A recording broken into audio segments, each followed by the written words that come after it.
get asked a lot why it is that I chose to say, learn to love your story. And here's why. It's hard to like things. It's hard to accept things, especially over time. Think about your life. Are all the choices you've ever made things that you appreciate?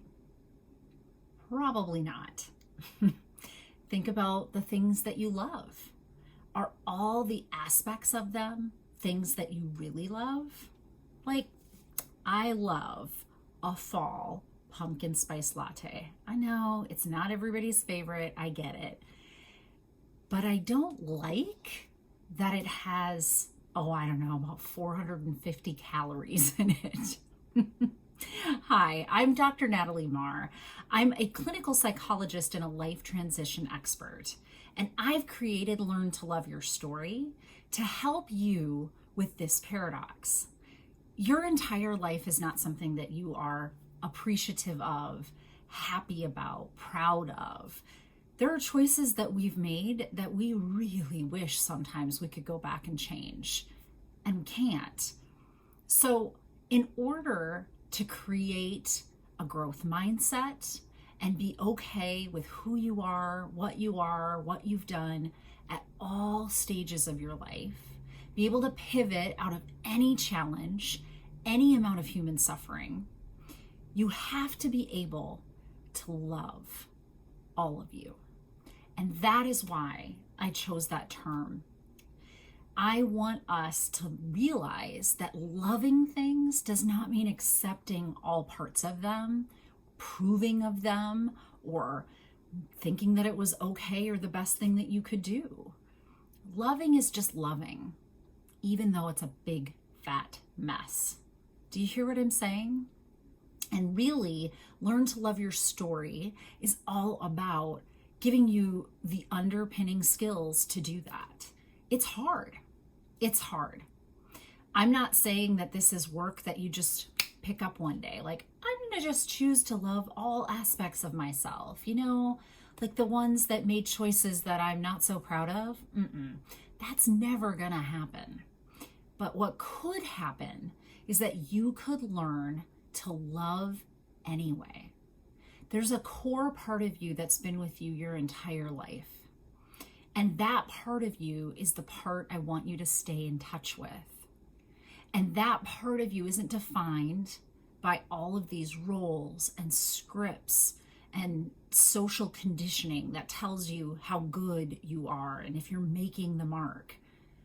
That part of you is beautiful and worthy and always has been and always will be. But we lose touch with that, usually early in our childhood, because social conditioning is real, family conditioning is real, religious conditioning is real, and we start indoctrinating ourselves in it at a very young age. And that freedom of just enjoying ourselves in the moment, that freedom of loving who we are and not what we do, starts to dwindle away in our childhood, in our middle age even, right? And that's why I want to help women in midlife. I want you to know there is a way to love the core of you without liking all parts of your life. I want you to learn the skills for how to grasp this idea that you can love yourself, your story, without approving of all the things that you've done, been through, decided, and you're allowed to fluidly change. When you look back at 45 at your 25-year-old self, you're a lot less likely to be as critical as when you're 29, looking back on your 25-year-old self and the decisions you made, right? Loving yourself allows space for that to expand and contract all the way through your life. So if you want to learn more about how to learn to love your story, head over to learntoloveyourstory.com right now. You can look at my blog, all the vlogs, videos, written material that I have to help you with that.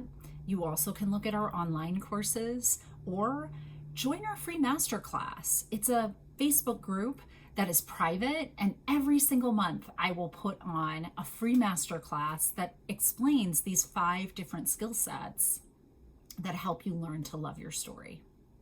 I hope that we can see you there. Stay compassionately self-aware, and you too can learn to love your story.